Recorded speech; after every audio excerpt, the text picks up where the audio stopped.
First wife. He belongs to the clan now. So look after him. Is he staying long with us? Do what you are told, woman. Since when have you become one of the Indici of Umofia? Come, Ikamafuna.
Every year, before I put in any crop in the earth, I sacrifice a cock to Ani, the owner of all land. It is the law of our fathers.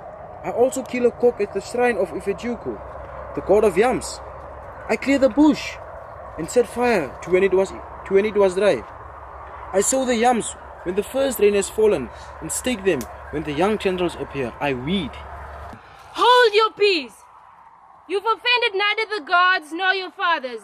When a man is at peace with his gods and ancestors, his harvest will be good or bad according to the strength of his arms. You, Unoka, are known in the clan for your weakness of your machete and your hoe. When your neighbors go out with the axe to cut down virgin forest, you sow yams on exhausted farms. They cross 7 rivers to make their farms. You stay home and offer sacrifices to a reluctant soil. Go home and work like a man.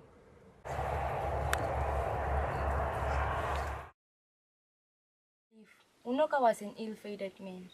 He had a bad year of personal guard. An evil fortune followed him to his death. He died of the swelling, which was an abomination to the earth goddess. He was carried to the evil forest and left there to die and rot away above the earth. He was not given the first or the second burial. When they carried him away, he took along his flute. What an abysmal to a man. Ukongo did not inherit anything. He was possessed by the fear of his father's contemptible life and shameful death, and laid the foundations of a prosperous future. Ukongo went to Nwakibi, a prosperous man in Ukongo's village, taking along palm wine and a cock. They sat in the hut with Nwakibi's sons and 2 elderly neighbors. They ate an alligator pepper and a cola nut in Nwakibi's hut. We shall all live. We pray for life, children, and a good harvest. You shall have what is good for you, and I shall have what is good for me. Let the kite perch, and let the egret perch too. And the one who says no to the other, let his wing break.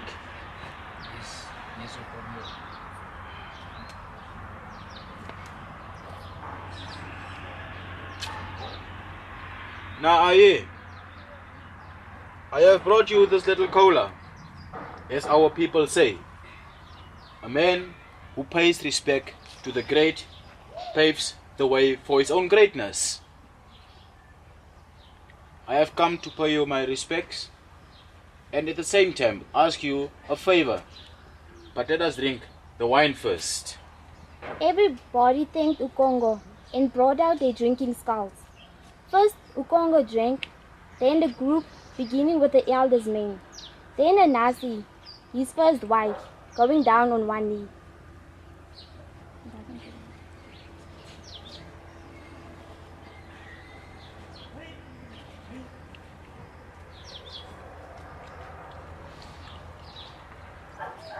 Palm tree tapper, Abiaki, lost his trail.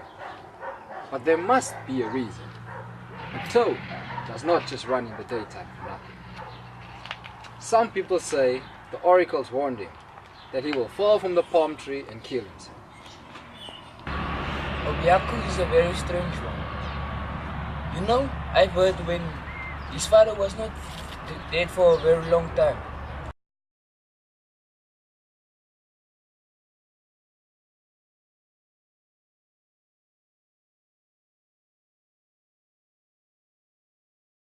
You know what he told the oracle?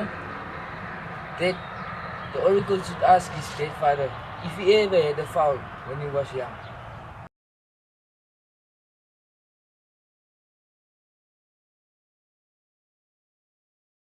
You see, the year that Ukongo took 800 seed yams from Nwakibi was the worst year in living memory. Nothing happened at its proper time. The first rains were late and only lasted a brief moment. The sun rose the fierce than ever, that had scorched all the green that had appeared like with the rain. Farmers, Ukongo had begun to sow with the first rains.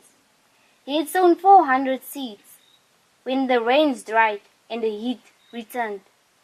He watched the sky all day for signs of rain clouds and laid awake all night. The next morning he went back to his farm and saw the withering tendrils. He had tried to protect them from the smoldering earth by making rings of sisal leaves around them. By the end of the day, the sisal rings were burnt dry and grey. He changed them every day and prayed that the rain might fall in the night.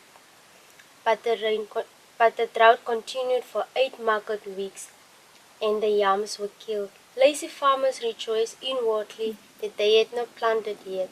Ukongo then planted what was left of his seed yams when the rain finally returned. Luckily, he had planted his own yams before the drought. He had stole the yams from Nwakibi. He could not make a fresh start. Then came the floods. It poured down in torrents and washed away the yam heaps. Trees were uprooted. This rain lasted too long, and spells of sunshine did not stimulate growth of the tubers. That year, the harvest was sad like a funeral, and many farmers wept as they dug up the miserable rotten yam. One man tied his cloth to a tree branch and hanged himself. Ukongo remembered that tragic year with a cold shiver throughout the rest of his life. It always surprised him when he thought of it that he did not sink under the load of despair. He was a fierce fighter, but that year had been enough to break the heart of a lion. Whenever he thought about it, he knew that surviving such a year would make him survive anything. His father, Unoka, who was then an ailing man, had said to him during the terrible harvest month, "Do not despair. I know you will not despair. You have a manly and a proud heart. A proud heart can survive a general failure because such a failure does not breed its pride. It is more difficult and more bitter for a man to fail alone." Unoka was like that in his last days. His love of talk had grown with age and sickness. It tried Ukongo's patience beyond words. And my father Noye, how was he as a young lad? And how was his relationship with his father in Ikemefuna? Ukongo had no respect and patience for unsuccessful men and would call them Akbala, or womanish. Noye had much of his grandfather in him, and so he was glad that under the influence of Ikemefuna, Noye learned more boy stuff. What is this? It is a flute. You see, you can play on it. Do you see this tree, Noye? It makes the strongest boughs. Do you know these birds? Let's set a trap for these little bush robins. But you must tell me some stories, remember? The one of the kite and the lion? Ikemefuna, here's the goat skin. You have to accompany me to the village meeting. Get my stool. But you promised me the story, Ikemefuna. When I return, I will tell you all stories. The marketplace is always full of new stories, and I will tell you all.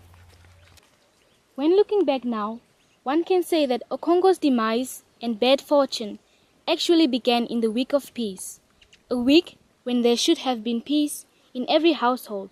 However, Okongo was a man of action, not of words.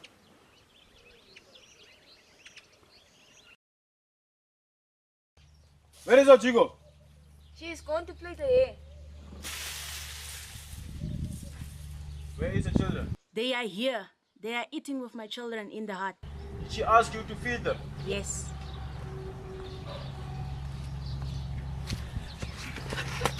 What's the matter with you? You left your children here alone. What is going on? What is happening? It's the week of peace. Let's go to the priest. Quick. Stop, Okongo! Please!